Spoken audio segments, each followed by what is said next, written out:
Hello everyone. We will resume our lectures on continuous random variables. So just a word of, announcement. So I will be uploading this kind of like recorded lectures or audio lectures onto Moodle. I will also be uploading the normal PDF slides online. So you could choose to either go through the slides on your own or to watch these kind of like recorded lectures where I give you voiceover of the materials as I go through them. So we end maybe like 2 weeks ago by showing that the PDF of the normal distribution, which as we recall is 1 over square root 2 pi of e to minus x squared over 2 for when x is standard normal, that this PDF is well defined.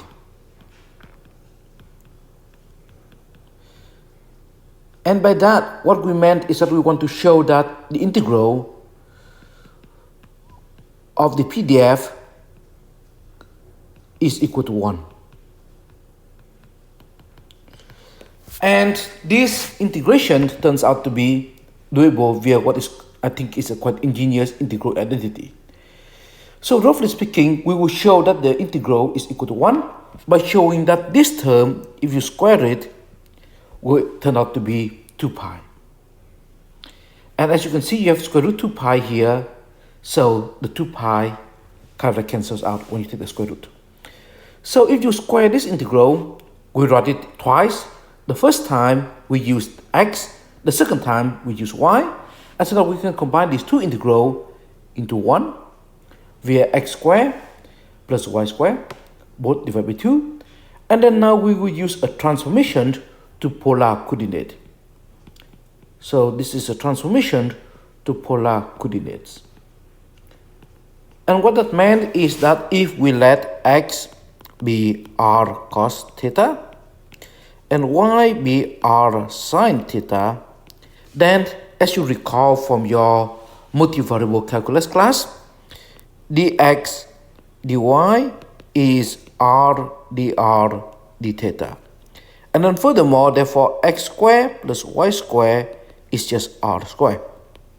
So that is where you have this r squared divided by 2 there, and then you have r dr d theta for this change of variable transformation. And so now your x and your y go from negative infinity to infinity. So the square of them go from 0 to infinity, in which case the sum of squares go from 0 to infinity also. And then similarly, theta is an angle, so therefore it goes from 0 to 2 pi. This integration is now easy because if you take integration with d theta, you will get 2 pi for the first inner integral. And then the integration for the inner sum can now be done via a simple change of variable. So if you let u be r squared divided by 2, then du is nothing more than r dr. So therefore, you get this integration here. And simple evaluation gives you 2 pi. So in summary, we have what we claim out here, which is that the PDF is well defined. And the validity of the PDF for general normal distribution just follows directly from the fact that a normal with mean mu and variance sigma square can be written as a linear transformation of the standard normal. So now we will verify two important results for the normal random variable. The first is that the mean of a normal is given by the first parameter mu, and the variance of the normal is given by the second parameter sigma square. So in a sense, the mean and the variance roughly characterizes the normal distribution. We can make this a little bit more clear, but at the moment, let's just assume that what this suggests is that the parameters of the normal are its means and its variance. Furthermore, for any real value t, the moment generating function, so this is a moment generating function for x normal, is given by this expression here, where we see the dependency on the mean and the dependency on the variance sigma square. So we will show this result. So the first is that if we assume that x is standard normal, then the mean of x is 0. That just follows directly from symmetry. So as you recall, the PDF of a standard normal looks something like this. So this is around 0. And because this part is symmetric around 0, the mean would turn out to be 0. And so if the mean is 0, then we can easily see that the mean for the normal mu sigma square is the transformation of the standard normal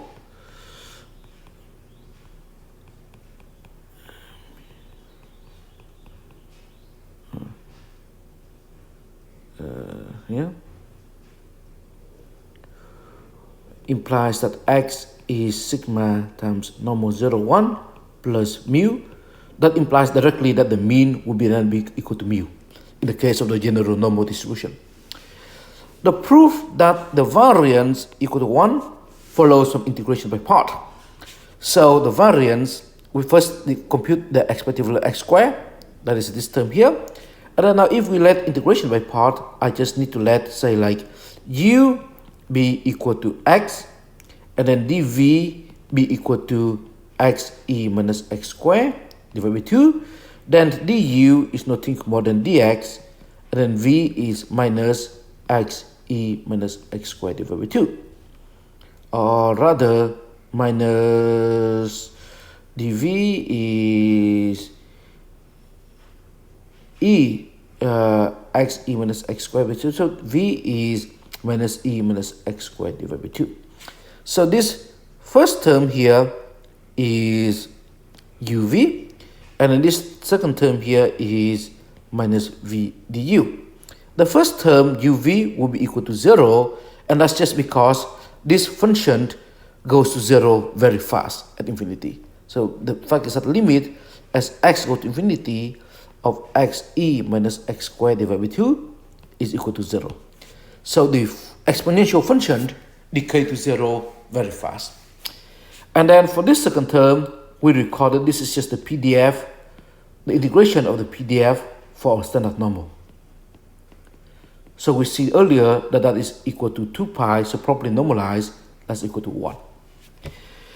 And so that gives us the variance for a standard normal, and the variance for the general normal, once again, follow from this expression. Finally, the moment generating function for a standard normal follows from completing the squares.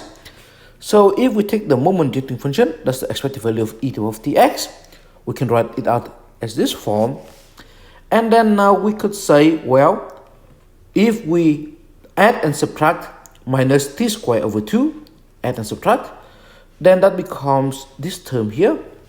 And this inner sum here is nothing more than x minus t squared. And then you have t squared over 2 that you can then move outside because that doesn't depend on x. And so now you have the integration where this here looks like, this term here looks like the integration of the PDF for a normal with mean t and variance 1. And so that will turn out to be equal to 1 once again. And so you have e t squared over 2. So once again, we use the trick that the integration of a PDF for a normal always have to turn out into 1. So just to match the pattern so the mean and the variance coincide.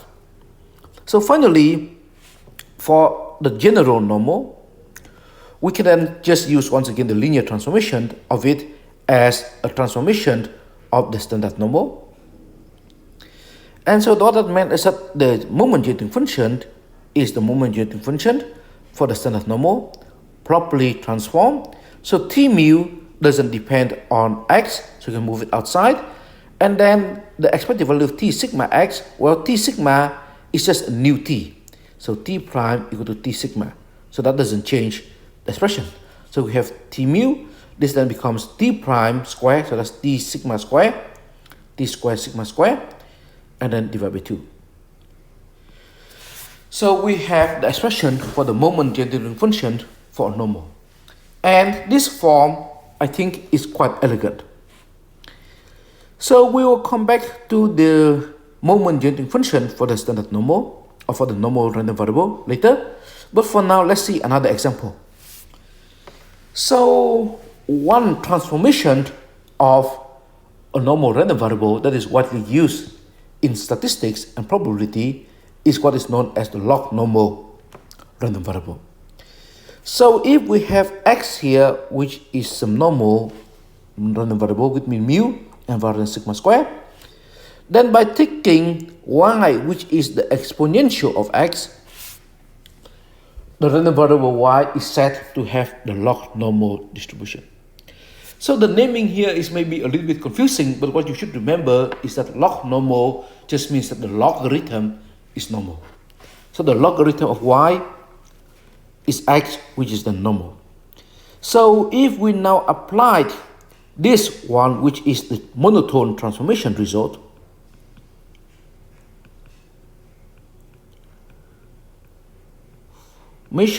because y equal to ax is a monotone transformation,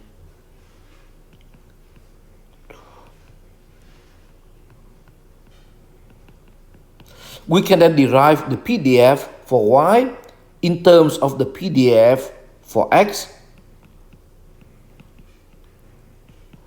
where now we apply the inverse function, f inverse of x, and then we have this one here is the derivative. This one here is f prime of f inverse of x. So in that case, we then were able to derive the PDF for the log normal random variable in terms of the PDF for the normal random variable. So using the fact that we already have the moment generating function for x, we could easily see that the expected value of y is nothing more than the moment generating function for x evaluated at a constant t equal to 1. So that becomes this expression here. The expected value of y squared is therefore nothing more than the moment generating function for x evaluated at 2. So that is this here. And then the variance expression is then easily computed by basically saying that the variance of y, just to be obvious, is expected value of y squared minus the expected value of y, everything square. And that simplifies out to be here. Furthermore, we can also have that using this transformation, we can easily see that the probability that y is less than or equal to y is the same as the probability that log of y, which is x less than or equal to log of y. And that is nothing more than the cumulative CDF for log y minus mu divided by sigma. So you can obtain the probabilities for a log normal random variable by looking at the probabilities for the normal random variable properly transformed. So the log normal random variable is an example of a random variable for which all moments exist. What that meant is that expected value of y to the power of k is finite for all k, as we can easily see by just looking at mx to the power of k, because all we're saying here is that expected value of y to the power of k is mx k, which is well defined, because the moment generating function for a normal is defined for all t in the real line. So it is an example of a random variable that has all moments, but one for which the moment generating function does not exist. So as you remember earlier, we said that if we have the moment generating function, we can use that to obtain the moments. But the converse is not true. A random variable may have all moments, but does not have a moment generating function. And the reason why it does not have a moment generating function in this case is because this moment generating function here does not exist for any t bigger than 0. So it cannot be computed around the neighborhood of 0. So the log normal random variable is generally have a heavy tail. It is skewed heavily towards the right because of the exponential. And because of this skewness, it is usually used to model economic variables such as income or wealth. So for more details, you can see problem 1 for 1.82 and for 1.83 in your textbook. But roughly speaking, as you can see, in the case of a standard normal, and you take the exponential, the log normal random variable there exhibits a phenomenon like this. But if you now make that random variable to be now mean mu 3, sigma equal to 2, or sigma square equal to 4, then the exponential of that normal random variable, this log normal here, has now a very heavy tail. So the PDF here is non-zero even for when say x is as big as 100, compared from 10 to 100 in scale. So because of this heavy skewness, and because of the fact that the values of a log normal is always non-negative, that is why a log normal random variable is usually used to model income or wealth or those kind of things. Okay, so now we come to another reasonably I wouldn't say complicated concept, but something that we introduced a little bit in advance of what the textbook introduced. So the independence of continuous random variable is a topic in chapter 5 of your textbook. So we will revisit this maybe in a week. But we see that we have some use for it now, so let's just introduce it now and we will revisit it back later. So the definition as follows. Suppose we have m random variables and we assume that they are continuous for now. Then we will assume that they are mutually independent if for any non-empty intervals I1, I2 up to IM, the probability that the first random variable is in the interval I1 and that the second random variable is in the interval I2 all the way up to the m random variable belonging in the interval IM, that joint probability can then be written as the product of the individual probabilities. So all we're saying here is similar to what you see earlier. The probability of the intersection is the product of the individual probabilities. In this case, we require this product here to hold for any collection of intervals. So for example, I1 could just be some interval, let's say A1, B1. And then similarly for I2, we found some interval A2, B2, and so on and so forth. So if we take the interval I1 to be going from negative infinity to x1, and I2 from negative infinity to x2, all the way up to infinity to minus xm, then this joint PDF here, or this joint distribution, or this joint probability, is written as a product of the individual probabilities, and that's nothing more than the product of the individual CDF. So as we see later in chapter 5, this is known as the joint CDF.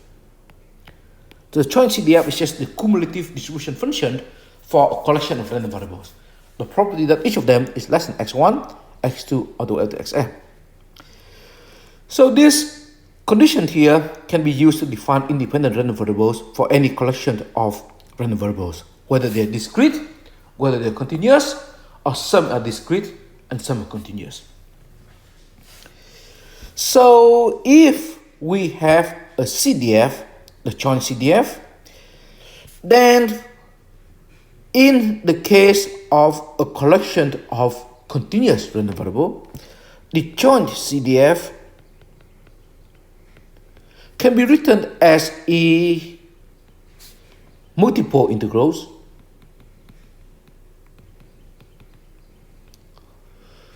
over these random variables of what are these known as the joint PDF. So the joint probability density function. And we will revisit this concept again in chapter 5.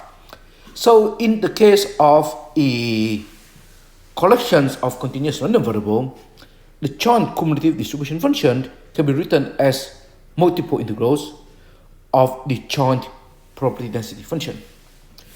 Then in the case when the random variable are mutually independent, then as we see earlier, the joint CDF is the product of the individual CDF, product of individual CDF.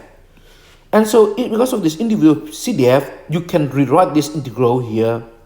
Each of them is this term, so you can write it as the product of the, so the joint PDF is then similar to the product of the individual PDF.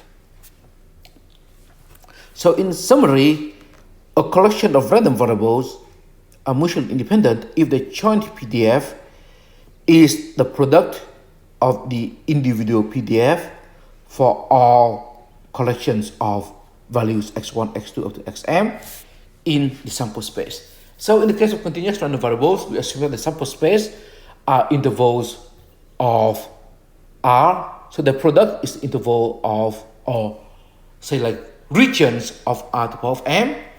And so we can take that to be the whole of Rm by making the PDF to be 0 outside those regions. So the only reason why we care about this notion of joint random variables or joint PDF and individual CDF is that we can talk about the expectation of a collections of random variables. So if we have a bunch of independent random variables, they could be discrete, they could be continuous, they could be both discrete and continuous. So some are discrete, some continuous. Then in any case, for any functions, g1, g2, or to gm, this function has to be well behaved, which in the context of measure theory just means they're measurable. But for our purpose, we just say that all functions are well behaved. Then the expected value of the product of these functions evaluated at x1 up to xm is the same as the product of the expectation. So expectation of product is the same as the product of expectation. So what that implies for us is that if we have a collection of mutually independent random variables, and each of them has a valid moment generating function, then the sum of these random variables will also have a valid moment generating function, and the moment generating function of the sum, so MGF of the sum, is the product of the MGF. And this follows directly because the exponential function, the exponential of a sum is the product of the exponential. So that is why the moment generating function of the sum, which is the expectation of the exponential of the sum, is the same as the product of the expectation. And each of the expectation is the moment generating function. So with that said, we can prove one of the most beautiful results in probability and statistics. Well, most beautiful may be an exaggeration, but one of the most useful results that you will see in 422. So the idea is as follows. If I have a normal random variable and another normal random variable and then the independent, then if I form the sum x1 plus x2, then the moment generating function is the product of the moment generating function. So for x1, that is just simply this term, and x2, that is simply this term, where mu1 and sigma1 squared are the parameters for x1, mu2, sigma2 squared are the parameter for x2. Then by the sum, the product of exponential is the sum of the exponential of the sum, we can write this of this form, and this is nothing more than the MGF for a normal with mean mu1 plus mu2 and variance sigma1 squared plus sigma2 squared. So by using the fact that the moment generating function is unique, what it meant is that two random variable that has the same MGF will have to be the same distribution. We can conclude that x is necessarily a normally distributed random variable. So the sum of two normal is normal. This result here can be extended to yield two very important results. The first result is that any normally distributed random variable is infinitely divisible. So what that meant is that if x is normally distributed, then for any integer bigger than 1, we can decompose x. So decompose x as a sum of other normal random variables. Well, we can assume that the xi are mutually independent. But what that meant is that any normally distributed random variable can be split, can be decomposed into a sum of simpler or maybe other normally distributed random variables. And this decomposition can be done for any choice of n. So these infinitely divisible properties of the standard normal or of the normally distributed random variable turn out to be quite useful in proving the central limit theorem that you will see in 422. So you see the central limit theorem in ST 422. Furthermore, what that implies is that the sum of any collection of normally distributed random variable is normally distributed. So the sum of independent normal random variables is normally distributed. The mean is given by the sum of the mean of the individuals one, and the variance is given by the sum of the variance of the individual one. So with that said, we will end our discussion of the uniform and the normally distributed random variable today. Please take a look at your homework problems, and if you have any further questions, please send me emails.